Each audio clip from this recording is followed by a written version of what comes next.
Hello friends, ఎలా ఉన్నారు? Welcome to స్వదేశీ ఫుడ్స్.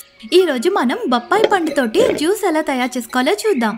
ముందుగా బాగా పండిన బొప్పాయి పండు ఒకటి తీసుకుని పైన తొక్కని లోపల గింజల్ని తీసేసుకుని శుభ్రంగా కడిగి ఇలా చిన్న చిన్న ముక్కలుగా కట్ చేసుకుని తీసుకోవాలి. ఈ బొప్పాయి పండులో విటమిన్ సి అధికంగా ఉండటం వల్ల ఇది మన చర్మాన్ని మృదువుగా మెరిసేలా చేస్తుంది. ముఖం మీద మచ్చలు, మొటిమలు వంటి సమస్యల్ని కూడా ఇదిట్టే తగ్గించేస్తుంది. నేను ఇక్కడ 3 మనుషుల కోసం జ్యూస్ తయారు చేస్తున్నాను. అందుకని సగం బొప్పాస్కాయ ముక్క తీసుకున్నాను. తర్వాత ఒక మిక్సీ జార్ తీసుకుని అందులో ఈ కట్ చేసుకున్న బొప్పాయి పండు ముక్కలన్నీ వేసేసుకోవాలి.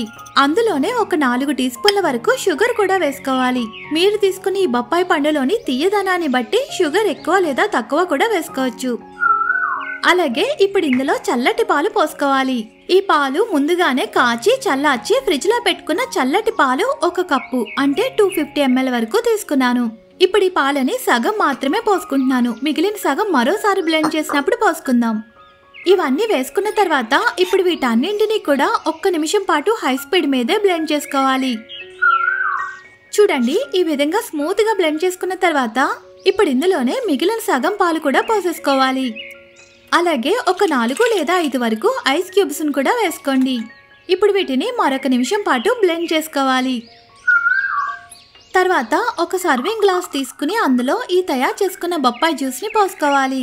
ఇప్పుడు ఈ జ్యూస్ పైన ఒక ఐస్ క్యూబ్ ఇంకా ఒక చిటికెడు వరకు ఇలాచీ పొడి కూడా వేసుకుని సర్వ్ చేసుకోండి. ఇలా ఇలాచీ పొడి వేయడం వల్ల ఈ జ్యూస్ తాగేటప్పుడు టేస్టీగానే కాకుండా మంచి ఫ్లేవర్ఫుల్ గా కూడా ఉంటుంది.